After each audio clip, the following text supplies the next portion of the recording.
Bon, alors c'était très bien pour tout le monde. Juste une chose, les comédiens, pensez un peu à ce que vous dites. Le son, ton micro est dans le champ et on n'entend rien là. La lumière, alors là excuse-moi mais on se croirait dans un hôpital. Le cadre il est complètement de travers. Quant aux figurants, on vous voit pas. Hein. Voilà, sinon c'était parfait, d'accord? Allez, tout le monde sur le coup, on y retourne. Moteur. Ça tourne. Action.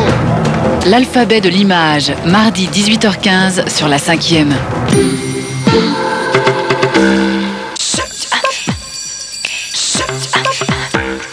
3615 QI. Testez votre QI et recevez la carte de votre QI. 3615 QI.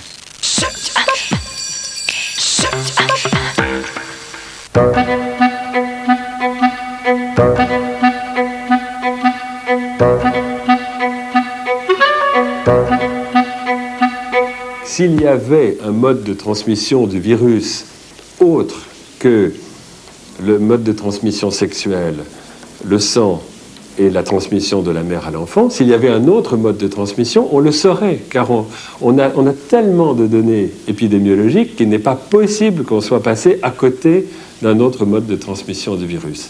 Bonjour. Parmi les thèmes qu'une émission médicale comme Qui Vive se doit de traiter, il y a bien sûr le sida, c'est le sujet de cette semaine.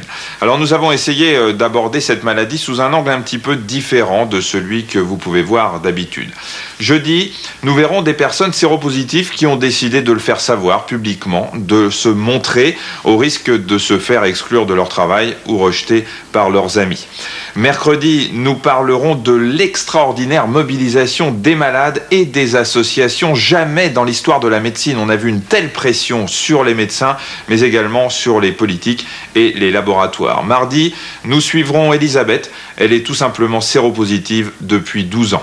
Aujourd'hui, nous allons aborder le côté un peu plus médical de la maladie avec ces infections opportunistes, ces infections qui font si peur, qui sont tellement redoutées par les malades, mais aussi par les médecins.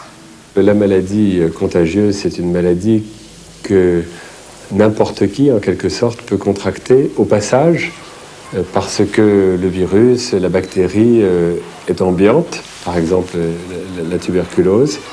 La maladie transmissible, c'est une maladie qui se transmet entre deux individus. C'est le cas, comme vous le savez, du virus VIH. Il y a un donneur, en quelque sorte. Il y a une personne qui transmet le virus et il y a un receveur. Et dans l'acte sexuel, il y a deux personnes qui, dans la très très grande majorité des cas, sont consentants, bien entendu. Et il y a donc une responsabilité partagée. Je crois que c'est très important au plan éthique, quand on réfléchit à cette maladie, entre le donneur et le receveur dans une maladie transmissible. Ce langage de responsabilité, à mon avis, il est essentiel pour établir les stratégies de prévention. Parce qu'il signifie qu'il est parfaitement justifié de faire porter tous les efforts de prévention sur les receveurs potentiels plutôt que sur les donneurs.